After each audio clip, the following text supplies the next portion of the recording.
Welcome to EoZTV. I'm Elder of Zion, and today my guest is Brooke Goldstein, the founder of the Lawfare Project. Actually, she has a very impressive resume. Besides that, she's a filmmaker. She is a TV hostess at which TV show? I'm sorry, Jewish Broadcasting Network. Yes. Um, JBS. yes. Welcome. Thank you for having me. Thanks for coming. The there's there's a lot of stuff to talk about, but right now, obviously, everybody's talking about the what's happening with the riots and with the demonstrations and Black Lives Matter. What's your thought? Well, a lot. I mean, a lot's going on. Number one, I think, in terms of the call to defund police, that's number one, I think is very scary. Mm-hmm. We've worked very long and hard in the Jewish community and also with other minority communities to build trust with police departments and also to build a structure of laws, of civil rights laws that are meant to protect us, that we hope that the police department will enforce. And with the rise in anti-Semitism and physical violence, one of my clients, Lee Aharon, was attacked in a New York City subway. It was scarred in the face. You know, we really depend on the police to protect against lawlessness. And the calls to lawlessness and the calls to defund the police, I think, take away from the central and really righteous message of this civil rights movement, other civil rights movements, which is equal protection under the law. And I'm not an expert in this, but I've read a lot of articles and there are a lot of people studying the infiltration and the taking advantage of movements like Black Lives Matter by more radical groups that want to use it to destabilize this great country. And that I find extremely scary. When you're saying you're thinking that there's an actual, in other words, you think there's a much bigger agenda for Black Lives Matter than just... Well, look, it's hard. I'm not the expert on this stuff. I know what I read and I know what I study, but I think that you'd be hard-pressed to argue that the central core mission, which is equal protection under the law, protection for minority communities, a basic civil rights message, is being undermined because there are a lot of competing factors, some more nefarious than others, that are taking advantage of COVID, of the fact that we're highly politicized, of the fact that we had a major, civil rights violation, a practical lynching caught on tape that has galvanized public support. That all of this has created a situation where it's easy for other groups like Antifa or other groups to take advantage of this. And we all have to push back against the type of lawlessness that will divert our attention away from what are really righteous causes, which is, again, civil rights movements that aim to have equal protection for all minorities, for Blacks, for Muslims, for Jews, for women's rights. And when you read the news now, the coverage isn't necessarily about Black civil rights. The coverage is about rioting and violence and Antifa. So that has to be pushed back against. And the second thing, though, I have to say, bring it back to like a Jewish context, it's really made me think and study how we as a minority community, the Jewish community, the oldest, most persecuted minority community in the world, have to start organizing. We need to take advantage of what's going on right now, which is cross-country consciousness and awakening to minority rights. And the Jewish community has not been able to mobilize to the same extent that the Black community, the LGBT community has, the women's rights community has. Jews have been marching in these movements. We've been up front and center, and progressive Jews have taken up the cause, but they're Jews holding signs for Black Lives Matter, Jews holding signs for LGBTQ rights, Jews holding signs for women's rights. How about Jews for Jews? Mm-hmm. How is it that we exist in a society where, almost everyone knows what Roe v. Wade is, women's rights, or Brown v. Board of Education, desegregation, but I can't name one Jewish civil rights case. that move the needle? How have we not taken advantage of the civil rights movement and the type of organizing and grassroots organizing that is required right now? So that has gotten me thinking. I'm jealous. I'm jealous of the way that BLM has been able to organize and bring attention to their cause. I understand, and the same thing with the Women's March, and there is a lot of examples of that. You're right. I don't have a good answer for that because I mean, listen, Jews don't they vote for matters that are not Jewish matters in general. They vote for the liberal matters. They don't vote for Israel. But we haven't forced our matters to be part of that platform because the consequences for discrimination against Jews is much less than the consequence that is felt for discrimination against other minority communities. The Black Lives Matter organization or movement, they were occupying airports, runways on airports when a Black person is harassed or violently attacked. They're occupying bridges. I mean, what is the Jewish community doing but writing letters and writing op-eds within our own echo chamber? There are zero consequences. We are not enforcing consequences for Jewish blood, for discrimination against Jews. The only slight exception I can think of happened only in the past couple days, where religious Jews in Brooklyn actually went and opened up the playgrounds because they were so upset. I mean, that's not a consequence. I know. Well, there was at least risking arrest or something. It's at least it causes something. At least it causes headlines. At least it's saying, "Hey, we have rights too." It's right. I mean, civil disobedience. I mean, how sad it is that civil disobedience takes the form of opening a playground for children. On that note, though, it's so interesting because watching the enforcement of COVID regulations, so disproportionately targeting the Jewish community and especially the Orthodox community. On the one hand, you have government officials who are advocating that people march on the street for Black Lives Matter, and on the other hand, they're welding shut playgrounds in Orthodox Jewish areas. You have to ask yourself, is there something going on here that's not right? And the Lawfare Project, which I serve as director of, we filed recently a Freedom of Information request against the NYPD and de Blasio to find out why the disparate treatment, why were Orthodox Jews and Jews in general being targeted more than other communities, and was this done intentionally? And another interesting and concerning event is what we spoke about in the beginning, the lack of enforcement of the law and the lack of the police presence. For example, when there were the LA riots, why is it that the police apparently turned a blind eye when there was what people had called a modern day pogrom, which, the riots went, and there was a directed attack at Jewish synagogues and against Jewish areas. And there was definitely a level of anti-Semitism that was caught on camera. Why did the police turn a blind eye to that type of desecration of Jewish buildings? Was that done intentionally? Was it a failure of the police department? How did that happen? So we filed a California Public Records Act request and a New York Freedom of Information request to get to the bottom of that. That's great. That's very good.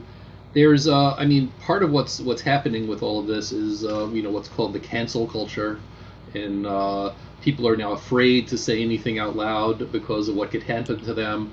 What are your thoughts about that? I know that you're a big advocate of free speech, and well, we've been following this PC culture. I mean, at least in my career, I started my career working as in-house counsel for Daniel Pipes at the Middle East Forum, and I helped run a legal defense fund where members of the counterterrorism community were being sued for speaking out publicly against radical Islam and Islamism, and 10, 15 years ago, and even today, you can't talk about Islam, you can't criticize Islamism without the PC police coming at you. And that was the whole Charlie Hebdo controversy. So we've been following this for a long time, and now it has morphed into, just talking about something offensive to Islamists to talking about anything that's offensive really to anyone on the so-called progressive side of our culture. So the calls to, take down and the takedown of statues, and the calls to censor important narratives and art like Gone with the Wind, and take that down off Netflix, I think it was, or to create safe spaces in universities, or not to be able to talk about political issues. All of this is really dangerous, because if you want to destroy a free society, the first thing you do is attack free speech. You attack the ability of a society to engage in dialogue, to share within the marketplace of ideas and debate ideas out. That is the most important thing. So the censorship culture is extraordinarily dangerous. And we're seeing this on every level. It's so scary. It's not just in academia, but it's also, you go out to a restaurant with people you've known for 15 years and you can't even talk politics because somebody gets offended. Or people who were questioning, what is Black Lives Matter? Do I support riots? I certainly support free speech.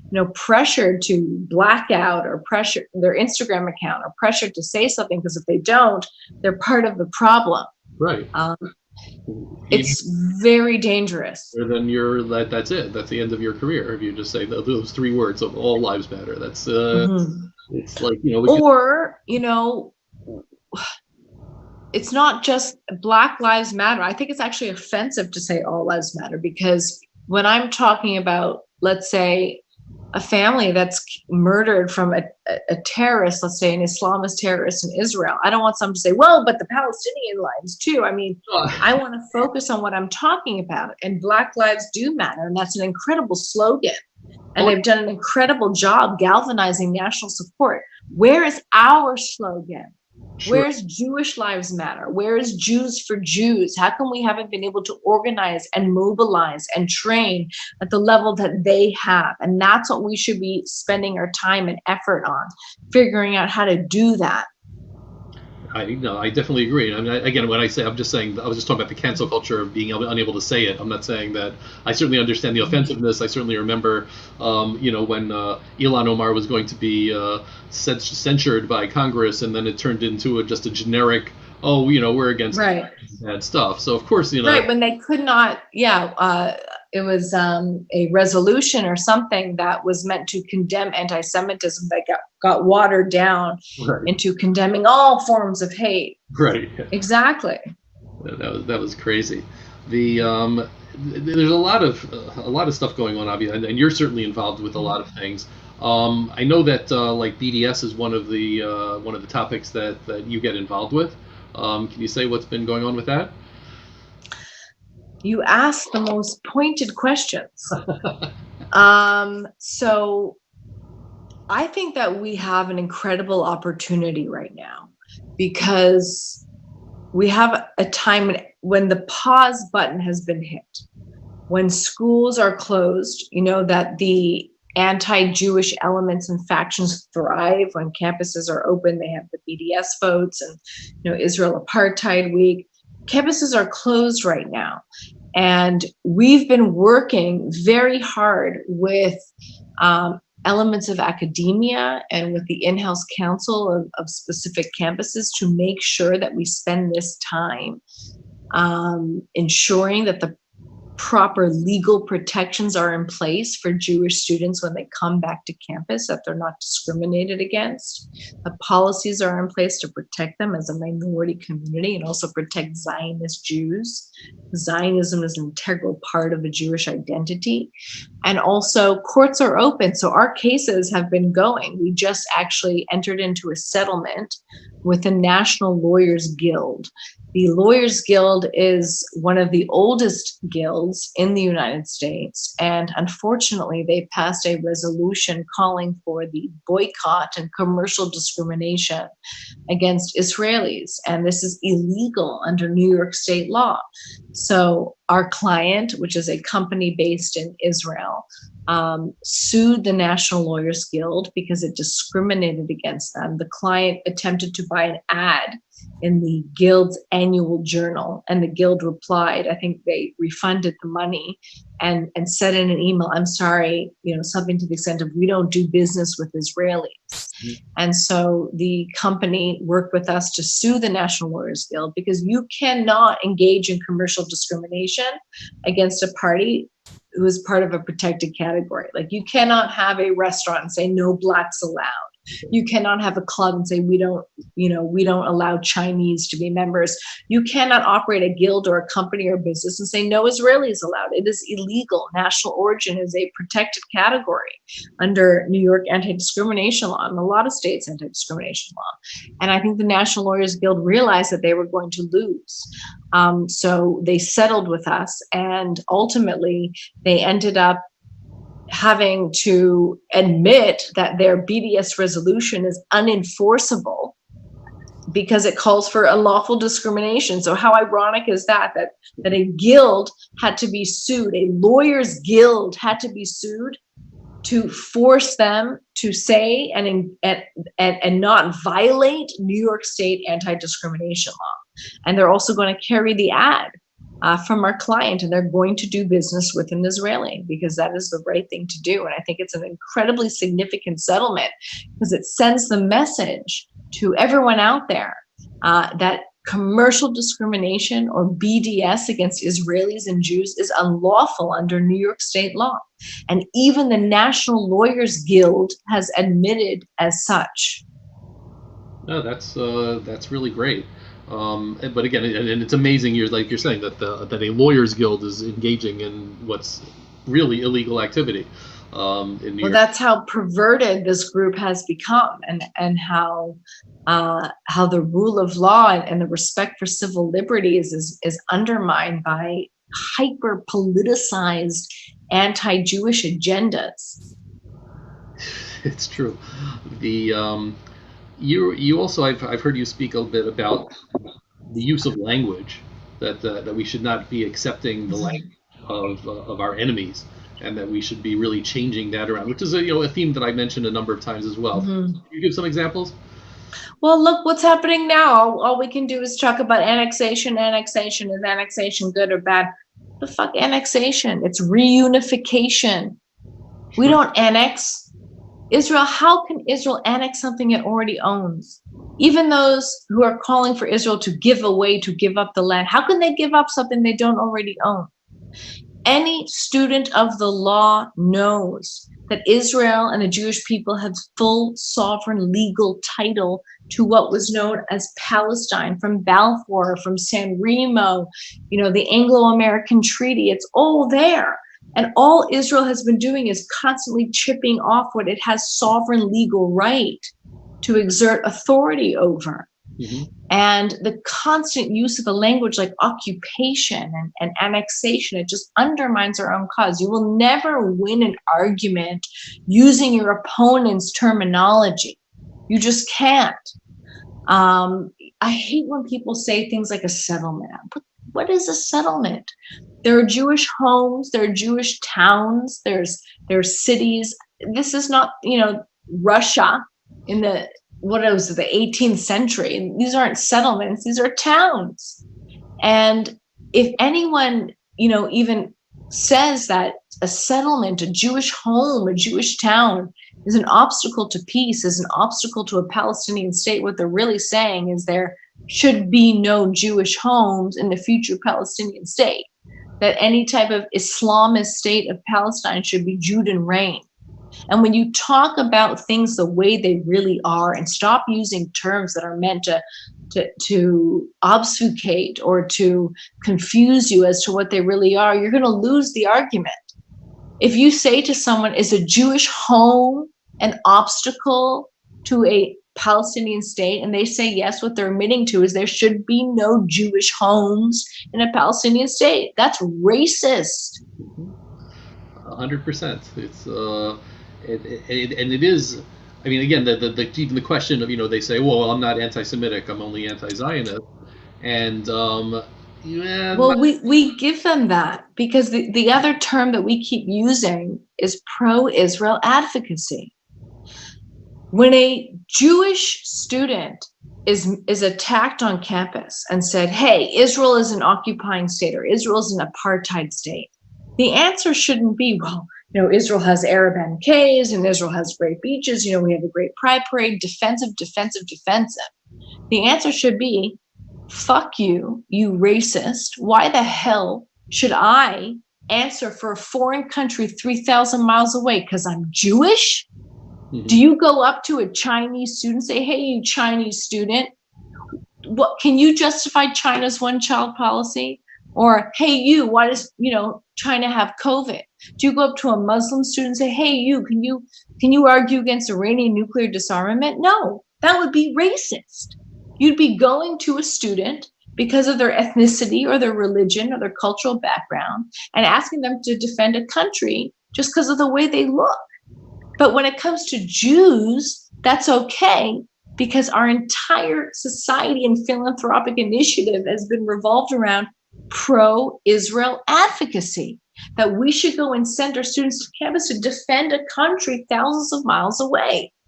Our focus should be Jewish civil rights advocacy. The Jewish community is a minority community in this country. We deserve equal protection under the law in this country. It has nothing to do with Israel. And the whole thing about anti-Zionism and anti-Semitism, I think, is simple. We have utterly failed to educate our students and our children to have pride in their own culture. And we need to preach pride. And pride means that you deserve, as a minority community in this country and also as a minority in the world, the right to self-sovereignty, the right to self-government. And Zionism is a civil rights movement. It's the oldest civil rights movement of all time, and it has informed the Black civil rights movement. It has informed all of our civil rights movements after that. We were the first to say that as a people, we deserve freedom and we deserve to govern ourselves in self-sovereignty and equal protection. And that's what Zionism is. And I guarantee you that if you walk down Broadway and you interviewed 100 people under the age of 35, none of them would be able to define Zionism. 100 Jews, under the age of 35, none of them would be able to define Zionism. But they'd be very quick to say, "Oh, I'm not a Zionist." We say, "Well, do you know what Zionism means?" They wouldn't be able to define it properly. That's the unfortunate thing. I mean, it's both. It's not just understanding Israel, but it's also understanding Judaism. It's a big problem on both sides. Well, Judaism is a culture. It's a religion. It's an ethnicity. We are so multifaceted. And so we need a pride movement, a Jewish pride movement. And the re-education starts in our community. The empowerment starts in our community. And we need to engage in the same type of tactics and social mobilizing tactics from ground up that those other movements are engaging in. We are not organized. Our Jewish community, all of the philanthropic dollars are going towards big box, large organizations with names that are incredible organizations that have done a great job for our community, but are just not well suited to 21st century civil rights advocacy. 21st century civil rights advocacy is ground up. It starts with training youth. It starts with going into academia and making sure that your narrative is in academia, taking these youth and giving them the tools and the tactics to spread out through the country to engage in the type of radical consequence-making stunts, let's call it, for lack of a better word. Anytime a Jew is harassed or discriminated against, whether it's on campus or the workplace or anywhere else, to create a grassroots level of a youth movement that will ensure that there are real consequences to anti-Jewish behavior.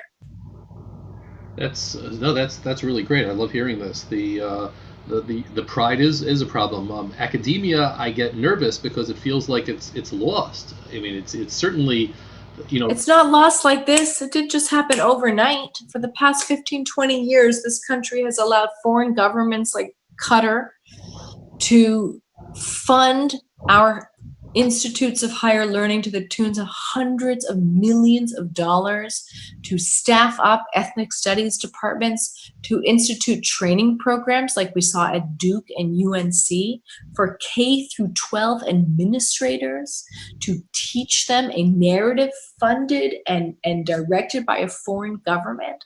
One of the projects, and this has led to extraordinarily radicalization on our campus, obviously. One of the projects actually that the Lawfare Project is doing right now, and also it's through Freedom of Information requests, is to find out the level not only of funding, but the element of control that Qatar has over academia and over the curriculum. And we have found, and we're going to be, announcing this soon, such an alarming amount of deference by U.S. academia to Qatar in terms of how to teach Middle Eastern studies, how to teach Islam, how to teach about Palestine. They're literally asking Qatar how to teach American K through 12 students. It's absolutely insane. So it didn't happen overnight. And so we need to take the campus back. We need to bring back true liberal values. You said it yourself that, I'm a liberal, I'm very free speech orientated, and traditional liberals would believe that all speech should be out there, that nothing should be censored. And that has turned now into progressivism that believes in safe spaces. All of the traditional liberal values have been turned overhead. Liberals always believed in borders and secure borders and strong countries. And now liberals, progressives believe in no borders. So we need to take back these values, and it all starts with academia and the campus. What the left argues, again, I won't call them liberals because I don't believe they are, but what they'll argue is something like Trump's executive order on campus for free speech, and that refers to the IRA definition of anti-Semitism. They're saying, well, that quashes free speech. What do you say about that? Could you imagine, and there's a lot of Jews that are arguing that too. Yeah. Could you imagine anyone saying, well, civil rights law should not apply to Black people, should not apply to Muslims. That's just going to stifle debate about Islam. They conflate two things, and I think this is a really important distinction to make. Title VI protects a student who has been discriminated against because of a protected category: religion, ethnicity, culture, sexual orientation, gender, what have you. It does not stifle free speech. So what is an example? If I have an event and the event is offensive to someone, that is not a Title VI violation. In fact, anyone who sued would lose. To shut down that event would lose, especially if it's a public school, because there is a First Amendment freedom. Okay, they would lose that lawsuit. Title VI would not shut that down. What it does shut down, okay, is a professor in the middle of teaching a class pointing to a Jewish student saying, hey, you Jewish student, you student, stand up. You answer for Israel, answer for Zionism. Or would prevent, for example, a gathering, a student fair, know your rights fair, where they say, you know what, you guys can't participate in this federally funded program because you're Jewish, or because you're a Zionist, or because you're Israeli. We're going to exclude you. The targeting of a student and the prevention of that ability of that student to engage in a campus environment or a fairly funded program, preventing that student from doing that because of their race or their religion or their national identity, that's a violation of Title VI. Having an offensive program, having an Israeli apartheid week, or engaging in offensive speech, that's not a Title VI violation. That's protected by the First Amendment. And that is intentionally conflated. And it's very important for our community not to buy into that argument. in the EO language, literally, I mean, said explicitly, nothing here should be meant to, Mhm.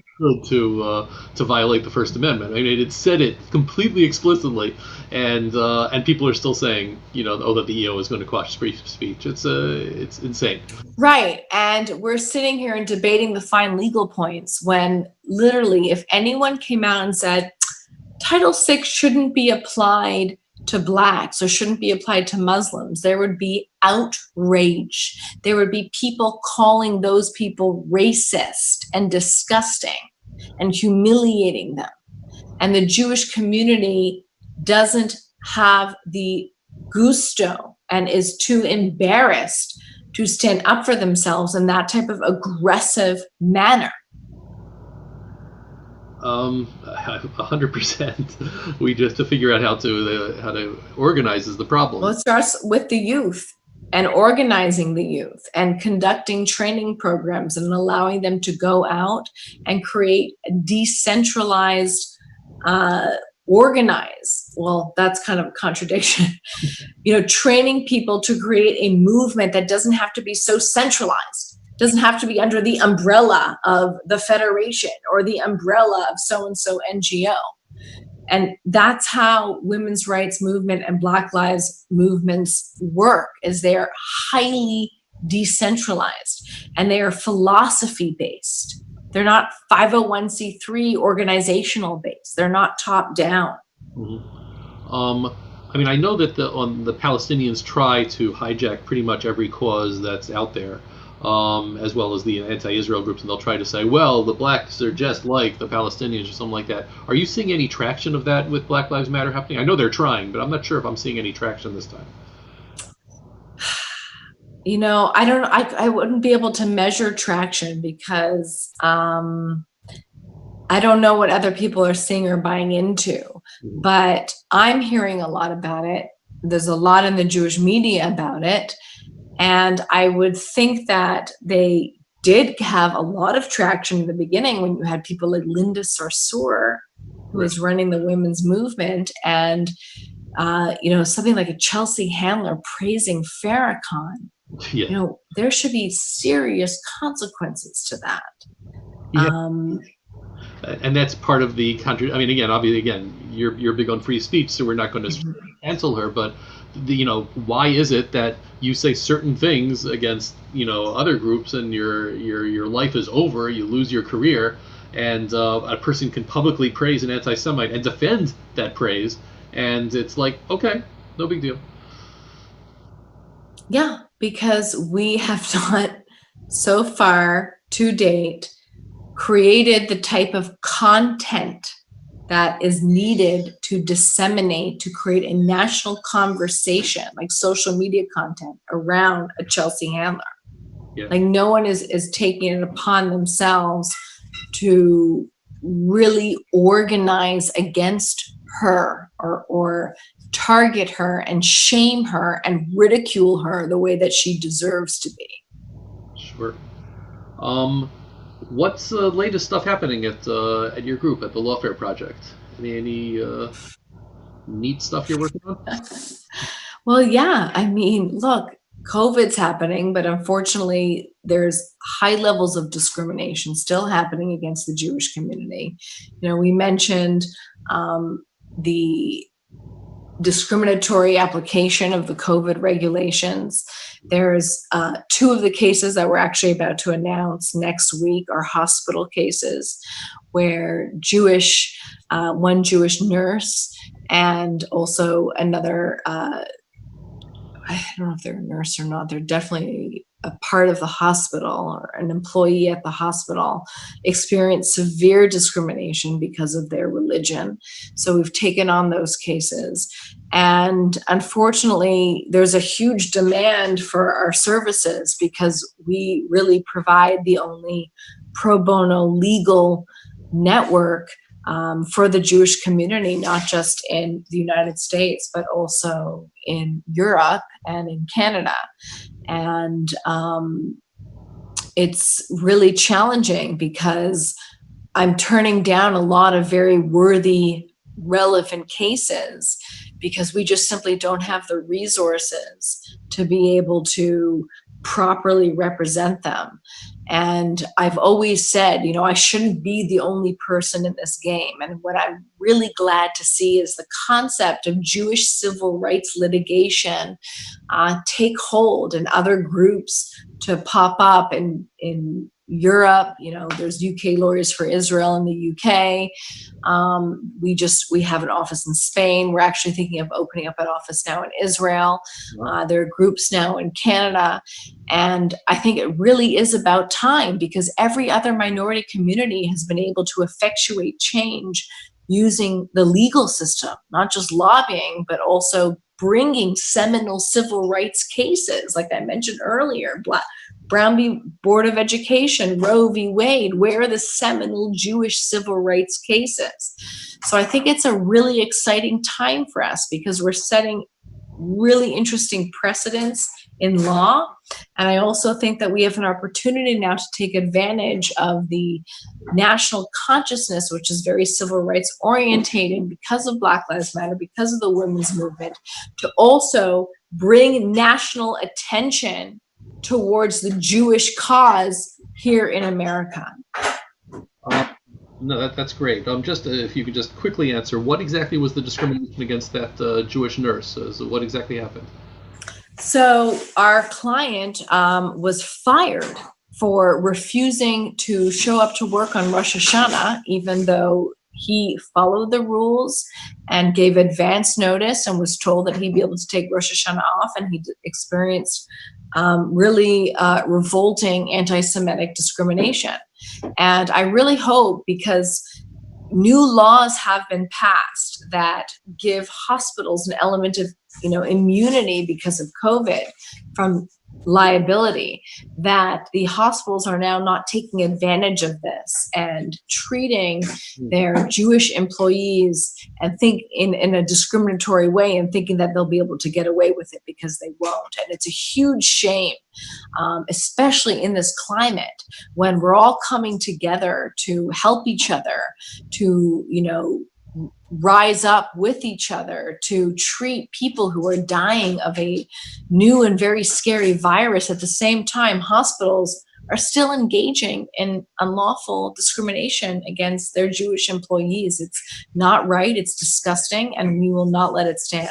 I'm really surprised that happens in 2020. That's because I haven't seen that sort of thing in years. That's really well. We get calls. I mean, running a civil rights group, we get calls, 2-3 calls a week, and the stories that I hear are heartbreaking. The Jewish community, has always had this image that we are not victims just because we've done well and we work hard. And look, there's thousands of Jews living beneath the poverty line in New York, but we have this image that we're all so successful. And a lot of us are. But don't forget, we are a minority community. There is still the type of systemic persecution and discrimination against Jews, if not more, than there is against other minorities. Just look at the stats for hate crimes. Jews are the #1 most targeted minority community in this country with violent hate crimes. And you best be sure there's discrimination in the workplace. There's discrimination and harassment on campuses. It's rampant. We just aren't making a stink about it. Just one thing, I'm not 100% sure that it's, I think we're the highest religious hate crimes. I don't believe for minorities altogether. I'm pretty sure it's under just religious hate crimes. I think that blacks have more. So we are targeted as a religious minority. Right. No, but I'm saying that we're the highest targeted religious minority, not the highest. Right. Yes. Thank you. Anyway, this was really wonderful. Thank you very much for coming and allowing me to ask you a little bit and speaking to us. And hopefully we can do this again, because there's so much stuff to talk about. And I very much enjoyed this. So thank you very much, Brooke Goldstein from the Lawfare Project. Thank you for having me. Okay, for now, I'm Elder of Zion, and I will see you guys next time.